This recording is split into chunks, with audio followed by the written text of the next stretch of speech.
ऐसे turbulent time में भी कुछ स्टॉक्स है जो चल रहे हैं, how to identify them? The main point is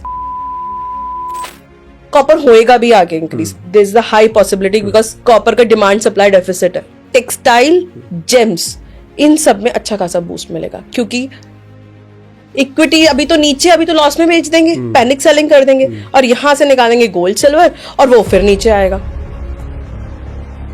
और कहना आपका मार्केट थोड़ी जानती है इमोशंस आपके, क्या आप ईगो में बैठे हो? हम लोग गोल्ड और सिल्वर की रैली देख रहे हैं आज के टाइम में, इसी रैली का बेनिफिट उठाना हो इक्विटी के माध्यम से पॉसिबल है? बिल्कुल पॉसिबल है। कोई गेम थोड़ी ना है कि आया पैसा और डाल दिया। It is totally a learning process. जितना जो इसमें टाइम लगाएगा लर्निंग में उतना वो कमा जाएगा। तो अगर आप इंडिया में रहते हैं और स्टॉक मार्केट से अपनी वेल्थ को बढ़ाना चाहते हैं, आज का पॉडकास्ट होने वाला है बहुत स्पेशल, बिकॉज आज के गेस्ट जो हैं वो सेबी रजिस्टर्ड रिसर्च एनालिस्ट हैं। Help me welcoming Neha Gupta ji. Thank you so much. कैसे हैं आप? बहुत बढ़िया, आप बताएं। All good. नेहा जी, तो शुरू करते हैं पहले क्वेश्चन के साथ। हमेशा देखा जाता है जो ट्रेडिंग है ना, बहुत ही फैसिनेटिंग जर्नी है। फैसिनेशन के साथ आता है बहुत सारे लॉसेस भी। तो मैं जानना चाहता हूं आपका आज तक का मोस्ट एक्सपेंसिव मिस्टेक क्या रही है as a trader? Most expensive as a trader रही है mistake that I want to make the options zero when I was doing the option selling.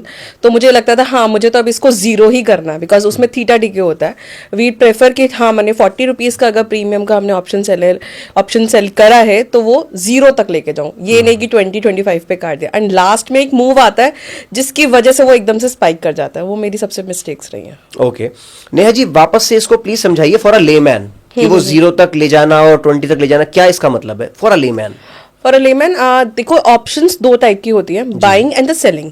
Buying में आप परचेज कर रहे हो और बेट कर रहे हो कि मार्केट ऊपर जाएगा तो इसका प्रीमियम भी ऊपर जाएगा जी, राइट। एंड ऑप्शन सेलिंग में भी अगर आप बेट कर रहे हो कि मार्केट ऊपर जाएगी, आप सेल कर रहे हो उसको, ठीक है। तो आप क्या सेल कर रहे हो? पुट सेल कर रहे हो। तो पुट सेल कर रहे थे तो 40 रुपीज का प्रीमियम का आपने अगर पुट सेल करा है तो वी वांट कि उसको डिके करके कम प्राइस पे आ जाए 20, तो उतना बेनिफिट होगा ऑप्शन सेलर्स को।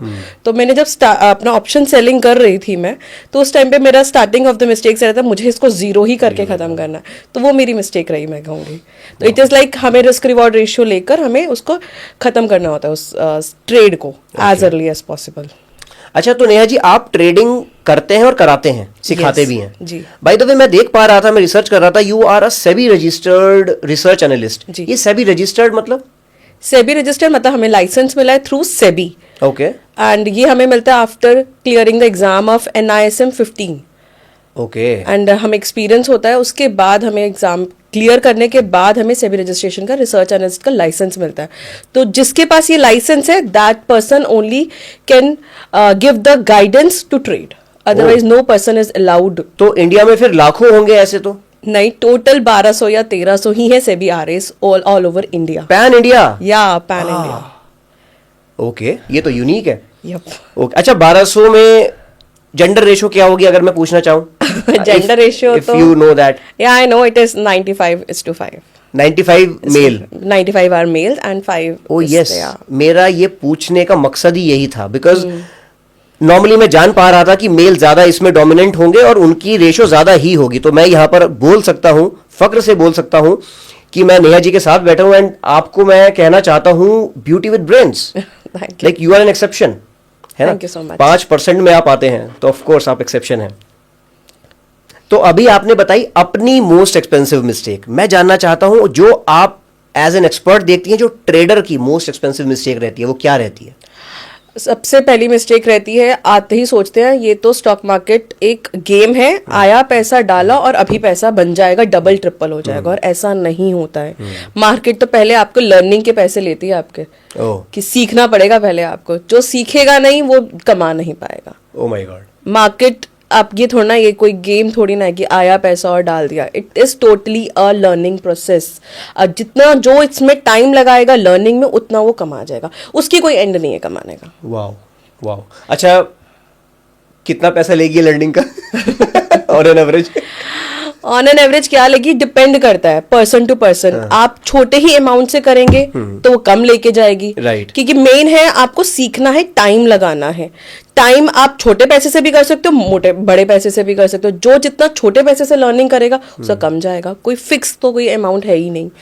एंड बेसिकली लोग क्या करते हैं ना, आते ही सबसे पहले जाते हैं ऑप्शन बाइंग पर। Firstly the person should go for the stocks, equity. पहले मतलब तो समझिए, what is stock market, what is stocks, what is shares, ये तो समझिए। आप सीधा आया हमें तो इसने बोला कि ये वाला ले लेते हैं और ये डबल हो जाएगा, ट्रिपल हो जाएगा, हीरो जीरो ट्रेड, वो ले लेते हैं। But it is totally zero sum game according to me. It's a totally a zero sum game.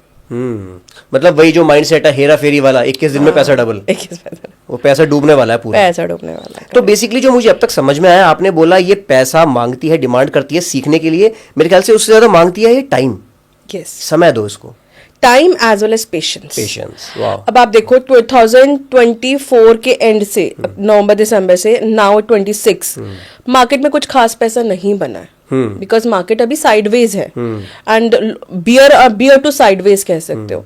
इस टाइम पे आपको लर्निंग करनी है, आपको समझना है कौन से स्टॉक्स इस मार्केट में भी चल रहे हैं। अभी भी चल रहे हैं, ऐसा नहीं इस मार्केट में भी नहीं चले हैं, लेकिन वो क्यों चले हैं, उसके पीछे का रीजन क्या है वो समझेंगे। और जो इस मार्केट में भी चल गए स्टॉक्स, तो जब बुल रन आएगा तो कितने चलेंगे, क्या बात है। तो वो आपको एनालाइज करनी है चीजें। नेहा जी, आप एक्सपर्ट हैं, मैं बिल्कुल नहीं हूं, तो आज ना जानने की कोशिश करते हैं, थोड़ा डिटेल में जानने की कोशिश करते हैं कि आपने बोला ऐसे टाइम में भी, ऐसे टर्बुलेंट टाइम में भी कुछ स्टॉक्स है जो चल रहे हैं। How to identify them? क्या, कौन सी रेशो देखें, पी रेशो देखें, क्या चेक करें, कैसे चेक करें? द मेन पॉइंट इज कोई भी स्टॉक का price is the reflection of its earnings.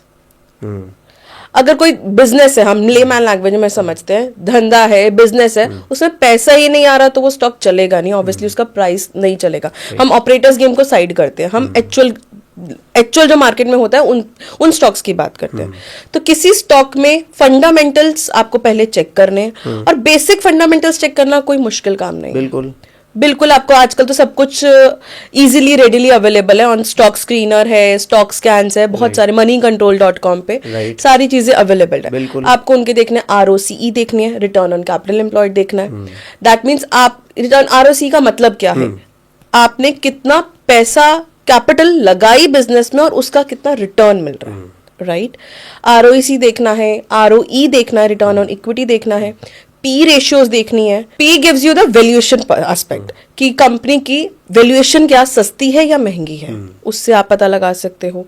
Company में देखना है आपका प्रमोटर्स होल्डिंग कितनी है, कि जिसने कंपनी ने स्टार्ट जिसको करा वो उसको होल्ड कर रहा है नहीं कर रहा, वो बेच के निकल तो नहीं गया, वो बेच के तो नहीं निकल गया, कि उसने चिपका दिया, मतलब जनता को पैसा चिपका दिया और फिर वो निकल गया, ऐसा तो नहीं है। ये बेसिक चीजें चेक करके आप बैड और गुड में तो डिफरेंशिएट कर सकते हो। एटलीस्ट आप बैड चीजों में तो नहीं घुसोगे, बैड स्टॉक में तो नहीं घुसोगे।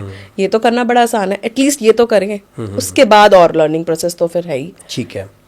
एज अ लेमैन एक और क्वेश्चन मैं पूछना चाह रहा हूँ, क्वेश्चन सिली हो सकता है बट मैं लेमैन की तरह जान के पूछ रहा हूँ कि दो तरह की कंपनीज हैं। एक तो प्रॉफिटेबल है, मैं इस टाइम आइडेंटिफाई करने की कोशिश कर रहा हूँ उस कंपनी को।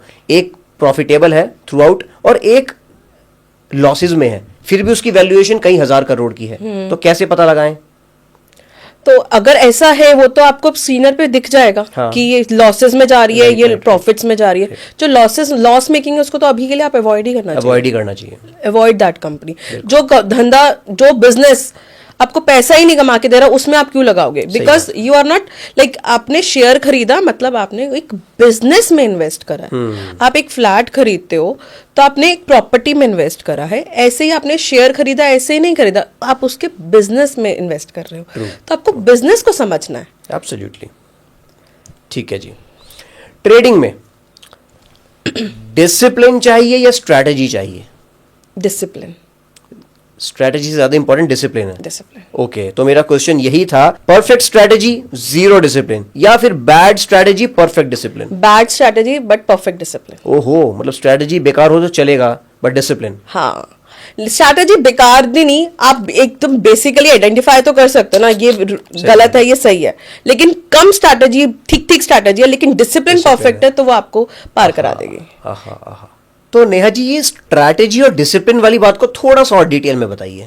श्योर सी आपका जैसे फॉर एन एग्जाम्पल छोटी सी आपने स्ट्रैटेजी रखी कि 10 डेली एक्सपोनेंशियल मूविंग एवरेज के नीचे अगर हमारा प्राइस आएगा वी विल एग्जिट, बट आपने वो डिसिप्लिन नहीं रख पाए तो ऑटोमेटिकली आपने होल्ड कर गए, जो आपकी एक स्विंग स्ट्रैटेजी थी वो आपने एक लॉन्ग टर्म इन्वेस्टमेंट के लिए रख लिया आपने वो स्टॉक ऑब्वियसली, तो वो आपका क्या हुआ, अपॉर्चुनिटी कॉस्ट लॉस्ट हो रही है क्योंकि वो पैसा तो उधर ही रह जाएगा ना स्टॉक्स का, तो वो आपकी अपॉर्चुनिटी कॉस्ट लॉस्ट हो रही है, राइट। और यही चीज आपने सिंपल स्ट्रैटेजी को डिसिप्लिन को फॉलो करा कि मैं तो इस पे एग्जिट करूंगा ही करूंगा, तो आप नेक्स्ट आपने एग्जिट कर दिया, वो सी पैसों को आपने दूसरी जगह आपने लगाया जो उसके ऊपर चल रहा था, आपकी स्ट्रैटेजी के हिसाब से सही चल रहा था। एट लास्ट जो डिसिप्लिन फॉलो कर रहा है धीरे धीरे करके खुद ही लर्निंग करते करते बेस्ट स्ट्रैटेजी अपनी खुद की आइडेंटिफाई कर पाएगा, जो किसी की सुनने की जरूरत नहीं है, ना यूट्यूब पे ना इंस्टाग्राम पे, नथिंग एल्स, आप खुद ही अपनी स्ट्रैटेजी खुद ही डिफाइन करोगे अगर आपके पास डिसिप्लिन है। Awesome awesome. आज के टाइम में नेहा जी गोल्ड के प्राइस, सिल्वर के प्राइस कहाँ जा रहे हैं हम सबको पता है, ऐसे टाइम में trading versus gold versus silver, what is your view point? See हम ना एक रीसेंसी बायस में फंस जाते हैं, this is called recency bias. अभी गोल्ड और सिल्वर चल रहा है, सब कह रहे हैं भाई इक्विटी तो बिल्कुल सत्यानाश है, बेकार है, हम तो शायद सारा पैसा गोल्ड में डाल देते तो हम कहाँ करोड़पति बन जाते हैं, but this is called recency बायस। ऐसे 2023 में जब मार्केट चल रही थी सब कहते इक्विटी में डाल दो, हम तो बिजनेस करना भूल जाते हैं, सब इक्विटी में डाल दो पैसा, हम पता नहीं कहाँ से कहाँ बन जाए। ऐसे ही अब हो रहा है कि सब gold silver gold silver. The main answer is perfect asset allocation. Yes. Proper do the asset allocation, जिससे कि आप गोल्ड से भी दूर नहीं रहे, सिल्वर से दूर भी नहीं रहे और इक्विटी से भी दूर नहीं रहे। बिल्कुल ठीक, ठीक है ना। तो आपको प्रॉपरली अपनी एसेट एलोकेशन करनी चाहिए, तो ही आप तीनों में ही अब तीनों की ही रैली एंजॉय कर पाओगे जी। एंड आपको पता होगा कि ये वाला एसेट अभी चल रहा है, ये वाला एसेट क्लास अभी नहीं चल रहा है। अब जो चीज 18 महीने से नहीं चली, अब 18 महीने से इक्विटी नहीं चली, ठीक है, अब लोग कह रहे हैं यहां से निकलकर गोल्ड में डाल देते हैं, सिल्वर में। ऐसे में क्या होगा, एक चीज बहुत चल गई कभी तो नीचे आएगी, रिट्रेसमेंट आती है, हर चीज में आती है। सही बात। आप पुरानी हिस्ट्री को उठा के देखोगे, हमेशा रिट्रेसमेंट आई है, क्योंकि history always repeats, correct, right. तो वो रिट्रेसमेंट आएगी। अब आप रिटेलर्स कहाँ फंसते हैं, इक्विटी अभी तो नीचे, अभी तो लॉस में बेच देंगे, पैनिक सेलिंग कर देंगे और यहां से निकालेंगे गोल्ड सिल्वर और वो फिर नीचे आएगा, कहीं ना कहीं तो रिट्रेसमेंट आएगी। आई एम नॉट सेइंग कि अभी आ रहा है, I am not saying that, आएगी जरूर, कभी तो आएगी, तो आप वहां पे फंस जाओगे फिर। तो दिस इज कॉल्ड रीसेंसी बायस। तो आपको इसका बेस्ट सॉल्यूशन है एसेट एलोकेशन, और एक आइडियल एसेट, हर किसी का अलग अलग वे हो सकता है एसेट एलोकेशन का, but as an expert if you ask me, best asset allocation रहता है 60 to 75% it's an equity and 20% is for the precious metals. That could be gold, silver, copper, aluminum, whichever you like. Okay. 20% should be in the precious metal. तो Neha ji 70% equity, ऐसा आप क्यों कह रहे हैं, क्योंकि आप ट्रेडिंग में हैं? नहीं, एज एन जो एक्टिव इन्वेस्टर्स हैं, I am telling for that person, Okay. जिसका पोर्टफोलियो है 70% आपने अपना इक्विटी में रखा, 10 to 15% आपने रखा in debt and 20% for the precious metals. Precious metal में थोड़ा सा और बाइफर्केशन करें तो? प्रीशियस मेटल्स में आप करें तो gold, silver. Gold is the safe haven asset, it's a total safe haven asset. जब भी मार्केट्स में अनसर्टेनिटी होते है, गोल्ड चलता है, ये हिस्ट्री भी कहती है। अब 1970 में मैं अभी पूरा ये गोल्ड की पूरी रिसर्च कर रही थी अभी पीछे, सो आई रियलाइज्ड कि 1970 में आफ्टर वर्ल्ड वॉर 2 ऐसे ही गोल्ड जैसे अभी चल रहा है ना, इतनी फास्ट मूवमेंट्स आ रही हैं, ऐसी ही मूवमेंट आई हुई थी आफ्टर वर्ल्ड वॉर 2 1970s में। $500 था अपना, $500 पे था अपना गोल्ड, वो $2,500 चला गया था, $2,500। Okay. ये फुल चार्ट है, I have that chart also, we can do the Google and you will get that chart. Okay. फिर वो उसके बाद 42% नीचे गिर गया था। तो ऐसा हुआ है हिस्ट्री में भी। आई एम नॉट सेइंग कि नीचे जाएगा, क्योंकि अब की सिचुएशंस अलग है। अब की सिचुएशंस क्या है, बेसिकली गोल्ड क्यों भाग रहा है, हम इसको डिटेल में जाएं ना प्लीज प्लीज। ये गोल्ड क्यों भाग रहा है, रीजन क्या है? क्या हुआ, रशिया यूक्रेन की वॉर हुई। रशिया यूक्रेन की वॉर हुई तो हमारे सारे रिजर्व्स जो है ट्रेजरी बॉन्ड्स में, यूएस ट्रेजरी बॉन्ड्स में, करेक्ट। लेकिन यूएस ने को पसंद नहीं आया कि रशिया यूक्रेन से वॉर कर रहा है, उसके सारे फ्रीज कर दिए उसने ट्रेजरी बॉन्ड्स। तो ये तो कोई वैसे तो लॉजिकल कोई भी लॉजिक नहीं है कि आपको पसंद नहीं आ रहा तो उसके फ्रीज कर दें। इस फ्रीज की वजह से ऑल ओवर वर्ल्ड में इनसिक्योरिटी हो गई कि भाई ये तो यूएस है, और खासकर फूफा जी बैठ गए एंड यूएस के प्रेसिडेंट बन चुके हैं, तो ये कुछ भी कर सकते हैं। तो सबको क्या लगा, जो डॉलर पे विश्वास था वो डॉलर पे विश्वास कम होता जा रहा है एंड गोल्ड पे विश्वास बढ़ रहा है। तो that's why central banks everyone is trying to purchase gold, जिससे कि हमारी करेंसीज सेफ रहे, हम सेफ रहे। बिल्कुल ठीक, करेक्ट। तो ये जो रेशियो है, इसी की वजह से, जैसे आप क्या कहोगे, गोल्ड सारा के सारे डॉलर्स की जो रिजर्व्स थे इंडिया के भी कम हो गए, गोल्ड बढ़ रहा है। ऐसी ब्राजील का भी, कनाडा का भी, सबका यही चीज हो रहा है। और ये कौन बाइंग कर रहा है? सारे सेंट्रल बैंक्स बाइंग कर रहे हैं। और ये अभी मुझे लगता है 4-5 साल तो मिनिमम, 3 से 4 साल तो मिनिमम ये और ऐसे ग्रोथ करना चाहिए। क्योंकि इसके पीछे भी एक लॉजिक है। हमारा debt to gold, US debt to gold ratio is right now 125%। Okay, US debt to क्या गोल्ड। मतलब है इसका? इसका मतलब है अगर 1 रुपए कमाता है अगर यूएस, तो उसके पास 1 रुपए 25 पैसे का डेट है, राइट। डेट जब ज्यादा हो जाता है जीडीपी से, तो अनसर्टेनिटी बढ़ी है, राइट। तो इसकी वजह से गोल्ड प्राइसेस बढ़ने लग जाते हैं। ओके, गोल्ड एक सेफ हेवन एसेट बन जाता है। बिल्कुल ठीक। सबका फोकस रहता है कि, और वैसे भी आप लोग सबको पता है इतना ग्लोबल केओस हो रहा है, ट्रम्प चाचा फूफा जी जो हैं वो कुछ भी कर सकते हैं। बिल्कुल ठीक। तो नेहा जी, ये आप गोल्ड की जो बात बता रहे थे ना, इसको साइड में करते हैं, सारी बात को साइड में करते हैं। पहले बताओ फूफा जी का क्या करना है? फूफा जी का तो आप भी नहीं कर सकते, कुछ भी नहीं कर सकते। वो तो सुबह उठेंगे और कुछ भी बोल जाएंगे, ट्वीट पे बोल जाएंगे। इंडिया एंड यूरोपियन यूनियंस की जब से ट्रेड डील हुई, कल परसों में हुई ट्रेड डील, बट फिर भी मार्केट ने कल रिएक्ट नहीं करा, क्योंकि सब वेट कर रहे थे भाई ट्रम्प चाचा क्या बोलेंगे, क्योंकि ये जब जो कुछ बोलेंगे उसके हिसाब से मार्केट चलेगी। अभी तो यही चल रहा है।